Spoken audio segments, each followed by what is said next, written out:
नमस्कार दोस्तों, आप सभी का सौभाग्य सूत्र में स्वागत है। दोस्तों, शक्ति की साधना से जुड़ा नवरात्रि का पर्व साल में 4 बार आता है, जिसमें से 2 सामान्य नवरात्रि और 2 गुप्त नवरात्रि कहलाती है। ऋतु परिवर्तन के दौरान की जाने वाली गुप्त नवरात्रि का महापर्व प्रारंभ हो चुका है। माघ मास के शुक्ल पक्ष में पड़ने वाली इस पावन गुप्त नवरात्रि में देवी के 10 स्वरूपों की साधना बहुत गुप्त रूप से करने की परंपरा है। इस पावन व्रत में न सिर्फ पूजा बल्कि कामना को भी गुप्त रखा जाता है। आइए दोस्तों, जानते हैं कि 30 जनवरी से प्रारंभ हुई गुप्त नवरात्रि के व्रत से जुड़े उन नियमों के बारे में विस्तार से, जिसकी जाने अनजाने अनदेखी करने पर हमें पुण्य की जगह पाप का भागीदार बनना पड़ता है। पहला गुप्त नवरात्रि का नियम है। दोस्तों, गुप्त नवरात्रि के व्रत को करने के लिए जो भी संकल्प आप लें उसे जरूर पूरा करें।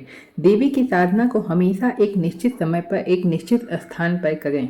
दूसरा गुप्त नवरात्रि का नियम है कि देवी पूजा से जुड़ा गुप्त नवरात्रि का व्रत कष्टों को दूर करने और मनोकामनाओं को पूरा करने के लिए रखा जाता है। इसलिए माता के इस व्रत का पुण्य फल पाने के लिए देवी पूजा में लाल रंग के पुष्प, लाल चुनरी, रोली और श्रृंगार की सामग्री अवश्य चढ़ाएं। यदि ये चीजें संभव ना हो पाए किसी कारणवश, तो कम से कम उनके मंत्र का जप पूरी श्रद्धा और भाव के साथ करें।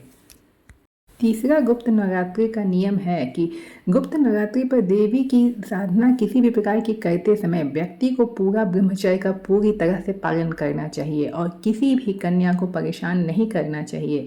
इस दौरान किसी के प्रति क्रोध, काम भावना बिल्कुल नहीं लाना चाहिए, क्योंकि ऐसा करने पर माता के व्रत का पुण्य फल नहीं प्राप्त होता है हमें। चौथा नियम है, गुप्त नवरात्रि के व्रत में न सिर्फ जीवन में बड़े नियम संयम का पालन करना पड़ता है, बल्कि इसका ख्याल भोजन आदि में भी करना चाहिए। दोस्तों, नवरात्रि के व्रत में सिर्फ फलाहारी भोजन करना सबसे उत्तम होता है और तामसिक भोजन से पूरी दूरी बनाए रखना चाहिए। पांचवा गुप्त नवरात्रि का नियम है कि गुप्त नवरात्रि के पावन पर्व पे न सिर्फ जप तप का बल्कि दान का भी बहुत महत्व होता है।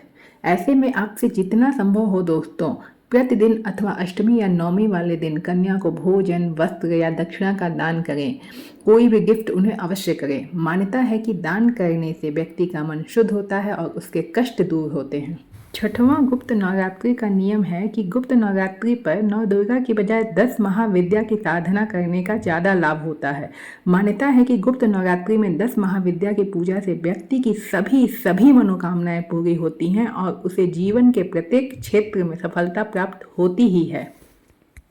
सातवां गुप्त नवरात्रि का नियम है कि नवरात्रि में खाली समय में अपना समय कभी भी व्यर्थ न जाने दें।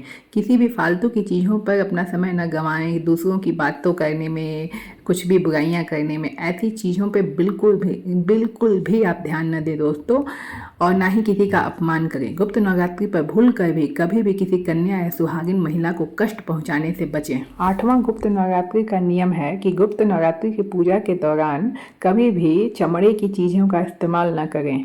व्रत के दौरान दाढ़ी, बाल न कटवाएं, नाखून न कटवाएं। गुप्त नवरात्रि की पूजा में काले कपड़े पहनने की गलती भी ना करें दोस्तों।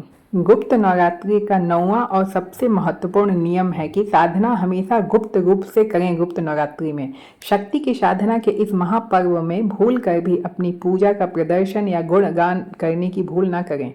ऐसा माना जाता है कि इस व्रत का प्रदर्शन करने पर पुण्य फल नहीं प्राप्त होता है। मान्यता है कि गुप्त नवरात्रि में देवी पूजा जितनी ज़्यादा गोपनीय होगी, व्यक्ति की कामना उतनी ही जल्दी पूरी होती है। तो दोस्तों, कुछ ये जानकारी आज की थी जिनको गुप्त नवरात्रि में पालन करने पर आपको गुप्त नवरात्रि करने का पूरा फल मिलता है।